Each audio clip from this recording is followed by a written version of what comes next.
नमस्कार, स्वागत है आपका डेली 24 भारत पे। मैं हूं आपके साथ अनुप्रिया मिश्रा। चलिए रुक करते हैं मध्य प्रदेश छत्तीसगढ़ की बड़ी खबरों का।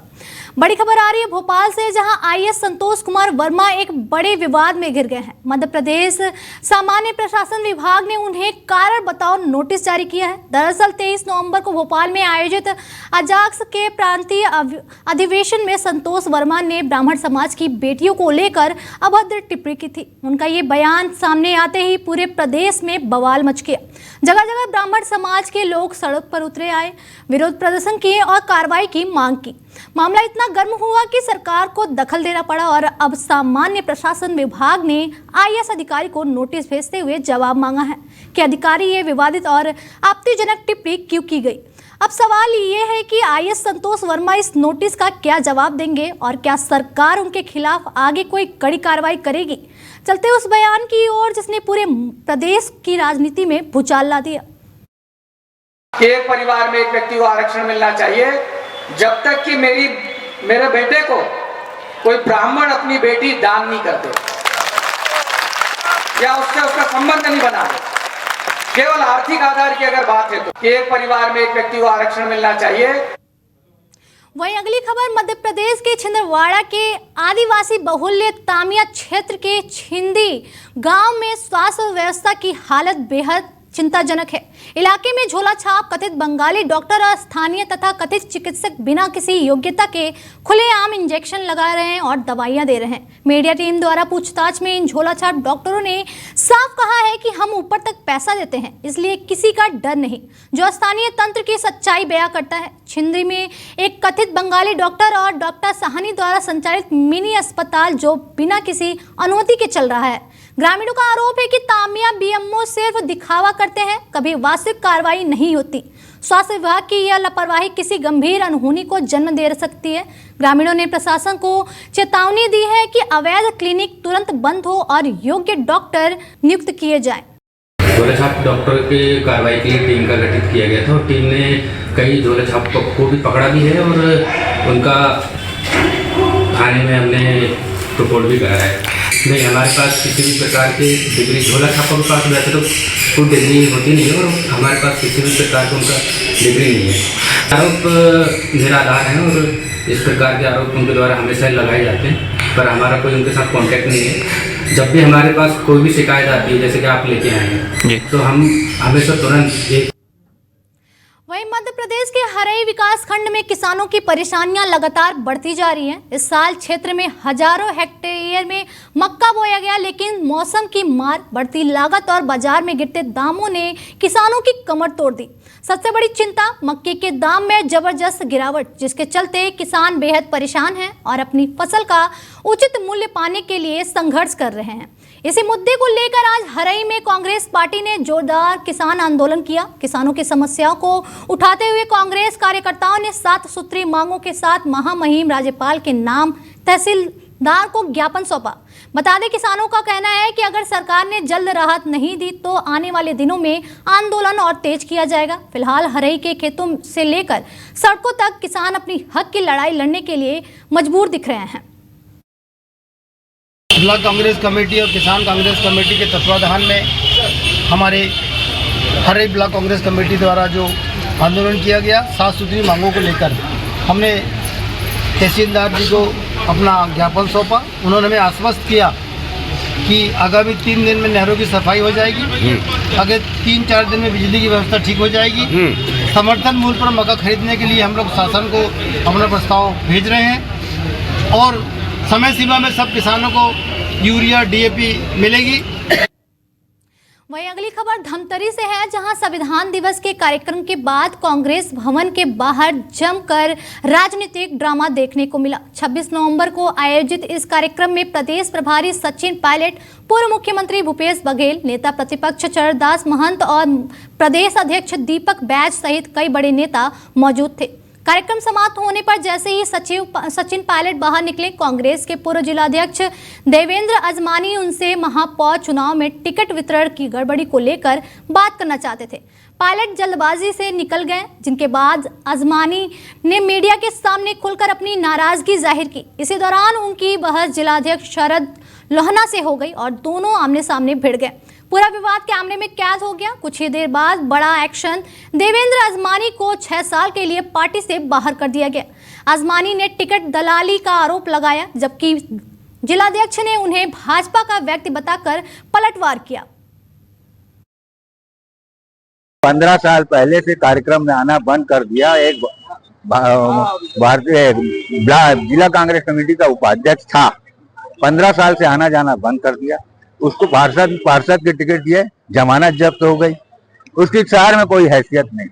पिछले 15 साल से आता जाता नहीं। जब मैं जिला अध्यक्ष बना तो 1 दिन के लिए आया, दूसरे दिन ये उगाही के लिए चल दिया। मेरे को शिकायत आई, मैं उसको आने बंद। उसके बाद ये पैसा मांगने लगा, ये मेरे 5000 मांगा, मैं नहीं देता। 1 बार दोगे, 2 बार दोगे जी। इसमें ना प्रतिलिपि लेना चाह रहा था, सब अपने पीए को आदेश कर दीजिए, मेरे को प्रतिलिपि दे दे करके। वो सुनने को तैयार नहीं थे। मैंने सर आपके पास जब टाइम नहीं है तो क्यों आप दौरे में आ गए?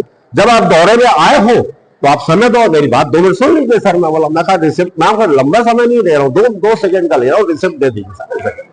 तो सुनने को तैयार नहीं। तब मेरे को थोड़ी बात को आवाज जोर से बोलना पड़ा। तब उन्होंने कहा कि इस तरीके से बात आपको नहीं करनी। तो सबने सब। वहीं धमतरी जिले के नगरी क्षेत्र में किसानों ने अपनी 5 सूत्रीय मांगों को लेकर धमतरी नगरी स्टेट हाईवे पर चक्का जाम किया। वन ग्राम और राजस्व ग्राम पंजीयन में हो रही गड़बड़ियों से नाराज किसान तत्काल पंजीयन और टोकन जारी करने की मांग कर रहे थे। किसान संघर्ष समिति बेलरबहारा जोन के बैनर तले हुए इस प्रदर्शन में बड़ी संख्या में किसान शामिल हुए। सिहावा और बिद्रानवागढ़ विधायक भी समर्थन देने पहुंचे। 2 घंटे तक सड़क पूरी तरह जाम रही। मौके पर एसडीएम प्रीति दुर्गम सहित भारी पुलिस बल तैनात रहा। एसडीएम के आश्वासन पर किसानों ने चक्का जाम समाप्त किया, लेकिन चेताया 1 सप्ताह में मांगे पूरी नहीं हुई तो आंदोलन उग्र होगा। देखिए, किसानों की समस्या कई अलग अलग प्रकार की है और यहाँ पे जो किसान आए हैं, वन ग्राम के लोगों का टोकन नहीं कट पा रहा है, ये समस्या है। और ये सिर्फ नगरी ब्लॉक का नहीं है, प्रदेश स्तरीय समस्या है। इसके लिए हम लोग अधिकारियों से चर्चा किए। उन्होंने कहा इसके लिए शासन स्तर पर निर्णय हो रहा है और निर्णय कब होगा ये तो हम नहीं बता सकते, लेकिन अभी आश्वस्त कर रहे हैं। अभी एसडीएम मैडम से बात हुई कि गांव-गांव में जा करके कौन किसान की क्या समस्या है, क्योंकि सबकी अलग अलग समस्या है। जैसे कि कैरी फॉरवर्ड की समस्या थी, 1 ग्राम से राजस्व ग्राम में जो कृषक हैं, जो 1 ग्राम से राजस्व ग्राम बने हैं, ऐसे गांव के जो कृषक हैं उनको जो समस्याएं आ रही है पंजीयन के संबंध में, जिस संबंध में जो पीवी ऐप से खसरा सत्यापन होना था उसके संबंध में थोड़ी सी डिफिकल्टीज आ रही है, लेकिन क्योंकि वो पोर्टल में धीरे धीरे वो अपडेट हो रहे हैं। बढ़ाने के लिए 2000 क्विंटल 450 से 2000 क्विंटल किया जाए, ये हमारा मांग था। और तीसरी मांग है, जैसे हमारा जो लगातार 3 वर्ष से मांग कर रहे हैं हम लोग, जैसे ठेनी का जो किसान है, 9 किसान, उसका जो बेलरबहारा जितना नजदीकी केंद्र में न खरीद करके उसको सांकरा में किया जा रहा है।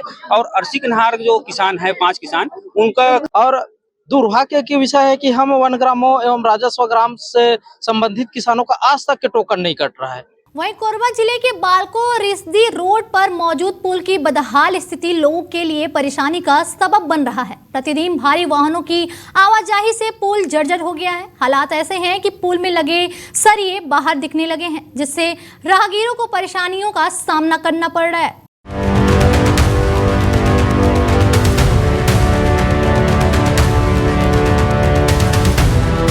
बालको नगर से रिसदी चौक को जोड़ने वाला पुल वर्षों पहले छत्तीसगढ़ राज्य के गठन से पहले का निर्मित है, जिसकी हालत अब जर्जर हो चुकी है। पीडब्ल्यूडी के पुल में लगे सरिये बाहर दिखाई देने लगे हैं, जो दोपहिया वाहन चालकों के लिए जानलेवा बनते जा रहा है। पुल को जोड़ने वाली सड़कें भी बदहाल हैं, जिससे राहगीर परेशान है। बहुत समस्या है, धूल धक्कड़ भी बहुत है यहाँ। बालको प्लांट वाले ध्यान दे नहीं रहे हैं ठीक से। तो ऐसी छवियाँ फिर बनाते हैं, फिर ठीक हो जाएगा, फिर मतलब इसका मत यहाँ तो फिर बहुत दिक्कत है। ये राखड़ गाड़ी चल रहा है और राखड़ भी गिराते हुए लेके जा रहे हैं। बहुत रात में तो और ज़्यादा दिक्कत है। और इस पर पुल का भी राट निकला हुआ दिख रहा था। हाँ, वो गाड़ी में भी हो जाता है, गाड़ी में भी नुकसान हो जाता है। मध्य प्रदेश शासन के समय बने इस पुल की हालत समय के साथ खराब होती चली गई, जिसके पीछे मुख्य वजहों में से एक ओवरलोड वाहनों का दबाव भी है। प्रतिदिन संयंत्रों में चलने वाले भारी वाहन इस पुल से आना जाना करते हैं। जब बात मरम्मत की आई तो तो गड्ढों को बजरी एवं मलबे से ढक दिया जाता है, जो पुनः 1-2 हफ्ते में हालत वैसी ही बन जाते हैं। खराब है भैया, एक क्या है ना, ये पूरा जर्जर, एक गड्ढा भी है बीच में और आना जाना धूल देखकर बहुत दिक्कत भी कैसे बहुत ज़्यादा दिक्कत है। ये तो 4-5 महीना हो गए, बरसात से पहले के हम लोग चाहते हैं कि बढ़िया अच्छा से रोड बन जाए, यहाँ से लेकर वहाँ तक के भी। रिजदी तरफ भी ऐसे छे गड्ढा बहुत ज़्यादा, और ये सामने एक बरसा भाटा तक भी पूरा गड्ढे गड्ढे। राहगीरों ने बताया कि प्रतिदिन वह इस पुल से आना जाना करते हैं। बालकों को रिजदी रोड से जोड़ने वाली ये मुख्य सड़क है, जिसकी स्थिति बदहाल है। भारी वाहनों से धूल का गुब्बार उड़ता है, जिससे आवाजाही में जान का खतरा बना रहता है। एक दिन उक्त मार्ग से सड़क हादसे भी होते हैं। आए दिन उक्त सड़क में हादसे भी होते हैं, जिसमें कई लोगों की जान भी जा चुकी है। स्थानीय लोगों ने पुल की मरम्मत करने की मांग की है, ताकि प्रतिदिन के लिए आवाजाही करने के दौरान उन्हें जान का खतरा न उठाना पड़े। सिस्टम की लापरवाही, एक जिम्मेदार अधिकारियों की उदासीनता के कारण पुल की स्थिति बदहाल बनी हुई है। वहीं अगली खबर मध्य प्रदेश के धार जिले से है, जहां मंत्री राकेश सिंह के एक बयान ने राजनीतिक गर्मा दी। धार के पीजी कॉलेज में भूमि पूजन कार्यक्रम के दौरान भाषण देते हुए मंत्री राकेश सिंह ने बिहार की राजनीति का जिक्र करते हुए बड़ा हमला बोला। बता दें, उन्होंने अपने संबोधन में कहा, लालू यादव कहा करते थे, जब तक समोसे में आलू रहेगा तब तक बिहार में रहेगा लालू। अभी समोसा भी है और लालू भी है, लेकिन लालू नहीं। ये बदलाव उस विकासवादी सोच के परिणाम का है जिसे मोदी जी के आने के बाद देश की जनता ने स्वीकार किया है। मंत्री के इस बयान ने कार्यक्रम में मौजूद लोगों का ध्यान अपनी ओर खींच लिया। उसके मुताबिक देश की राजनीति अब जाति और तुष्टीकरण से हटकर विकास पर केंद्रित हो चुकी है। धार ने दिया गया ये बयान अब राजनीतिक चर्चाओं का नया विषय बन गया है। अभी अभी बिहार के चुनाव सामने आए हैं, परिणाम भी हमने देखे। आप सबने भी सुना होगा, लालू यादव कहा करते थे कि जब तक समोसे में रहेगा आलू और तब तक बिहार में रहेगा लालू। अभी समोसा भी है, आलू भी है, लेकिन लालू जी, ये विकासवादी उस सोच का परिणाम है जिसे माननीय मोदी जी के आने के बाद देश की जनता ने स्वीकार किया है। और इसलिए अब किसी भी जनप्रतिनिधि के उसके अपने पूरे कार्यकाल को उसके विकास के किए गए कार्यों के आधार पर उसका आकलन किया जाता है, और यह ठीक भी है। और इसलिए नजरिया तेजी के साथ में बदला है। अभी अभी बिहार के चुनाव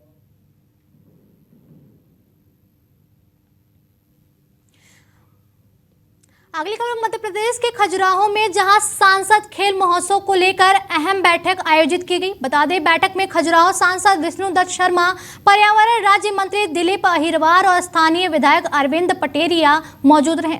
खेल प्रतियोगिताओं की रूपरेखा तय करते हुए बताया गया कि इस बार आयोजन की शुरुआत कटनी से होगी। सेमीफाइनल खजुराहो में और फाइनल मुकाबले पन्ना में खेले जाएंगे। बैठक के दौरान सांसद विष्णुदत्त शर्मा ने एक और बड़ी जानकारी दी और 8 से 9 दिसंबर को मध्य प्रदेश की कैबिनेट बैठक खजुराहो में होगी, जिसमें विकास आयोजनाओं, निवेश, पर्यटन और केन बेतवा लिंक आयोजन पर परियोजना पर फोकस्ड चर्चा की जाएगी। साथ ही क्लीन खजुराहो, ग्रीन खजुराहो अभियान पर भी विशेष जोर रहेगा। इस दौरान सांसद ने SIR को देश की सबसे बड़ी जरूरत बताते हुए कहा कि फर्जी आधार कार्ड और फर्जी मतदाता बनाने वाले देश को अस्थिर करने की कोशिश करते हैं। ऐसे में SIR बेहद जरूरी पुनरीक्षण है। इसके साथ ही उन्होंने कांग्रेस नेता दिग्विजय सिंह पर तीखा हमला बोला। सांसद शर्मा ने कहा कि हेडमा जैसे खतरनाक नक्सली के एनकाउंटर पर सवाल उठाकर दिग्विजय सिंह हमेशा देश विरोधी ताकतों के साथ खड़े नजर आते हैं। यही नहीं, उन्होंने मोहन चंद शर्मा की शहादत पर भी सवाल उठाए और कई आतंकियों से मुलाकातें भी की। सांसद ने कहा कि देश को ऐसे बयानों और ऐसे नेताओं के इरादों को समझना होगा। खजुराहो के अंदर 8-9 दिसंबर को मध्य प्रदेश की कैबिनेट होगी। मैं इस बात के लिए मध्य प्रदेश के माननीय मुख्यमंत्री डॉक्टर मोहन यादव जी,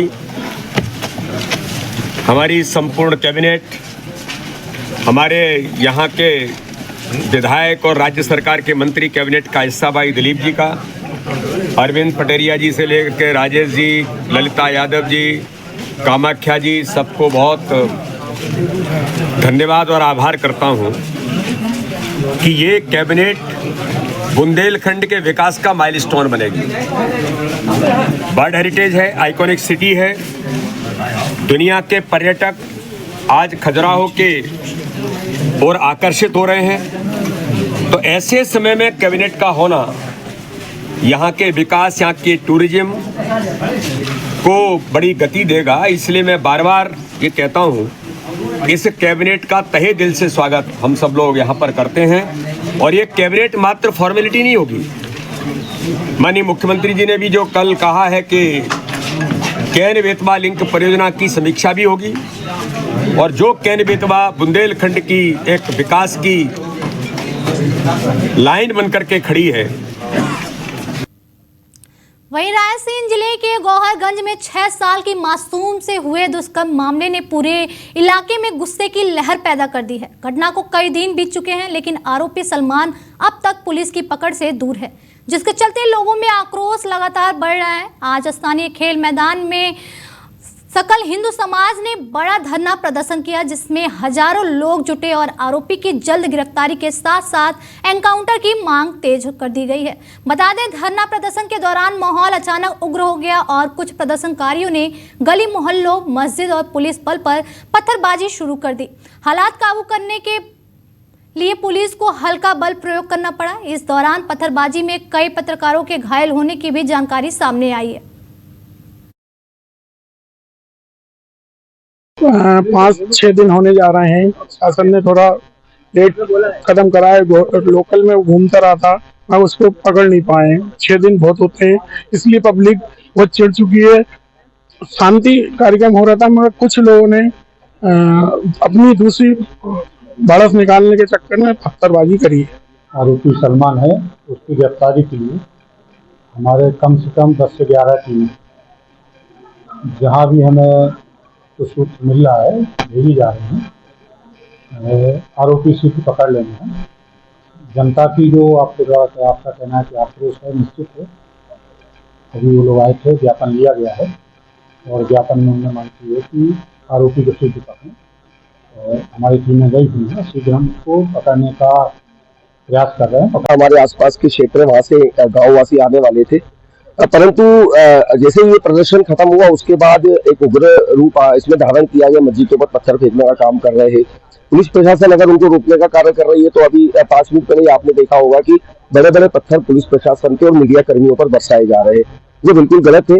अगर हमें अपनी बात रखनी है तो अपनी बात रखने का तरीका भी शांतिपूर्वक तरीके से होना चाहिए। वहीं मध्य प्रदेश के पलेरा में प्रशासन ने अवैध रेत खनन के खिलाफ बड़ी कार्रवाई की। पलेरा क्षेत्र की उर नदी के संजय नगर और बुदौर रेत खदान पर संयुक्त टीम ने छापामारी कर कार्रवाई करते हुए भारी मात्रा में रेत का डंप जब्त किया है। कार्रवाई के दौरान एक LNT मशीन, एक JCB और एक हाईवा भी जब्त किया गया। पलेरा थाने में रखवा दिया गया है। इस संयुक्त कार्रवाई का नेतृत्व जतारा SDM संजय दुबे और तहसीलदार कुलदीप सिंह ने किया। वहीं कनेरा और पलेरा पुलिस भी मौके पर मौजूद रही। इधर स्थानीय लोगों ने खनिज विभाग पर सवाल उठाए हैं। क्या विभाग को अवैध खनन की जानकारी नहीं थी या फिर यह मूक दर्शन बना रहा? प्रशासन की इस कार्रवाई के बाद अब आगे की जांच पर सभी की नजरें टिकी हुई है। वहीं अगली खबर दिल्ली से है, जहां छत्तीसगढ़ के शक्ति जिले के समाज सेवी और हाईकोर्ट अधिवक्ता कमल किशोर पटेल को नेशनल प्राइड अवार्ड 2025 से सम्मानित किया गया। यह सम्मान उन्हें जरूरतमंदों के लिए निःशुल्क चिकित्सा सहायता, गरीब किसानों को कानून सहयोग और लगातार किए जा रहे सामाजिक कार्यों के लिए दिया गया। बता दें, दिल्ली में आयोजित समारोह में केंद्रीय मंत्री शिवराज सिंह चौहान ने उन्हें यह अवार्ड प्रदान किया। बताया जा रहा है कि कमल किशोर पटेल लंबे समय से चंद्रपुर क्षेत्र में स्वास्थ्य शिविर आयोजित करते आ रहे हैं। वर्तमान में वे जिला पंचायत उपाध्यक्ष शक्ति के रूप में भी सेवा कर रहे हैं। फिलहाल इस बुलेटिन में मेरे साथ इतना ही। दीजिए इजाजत, नमस्कार।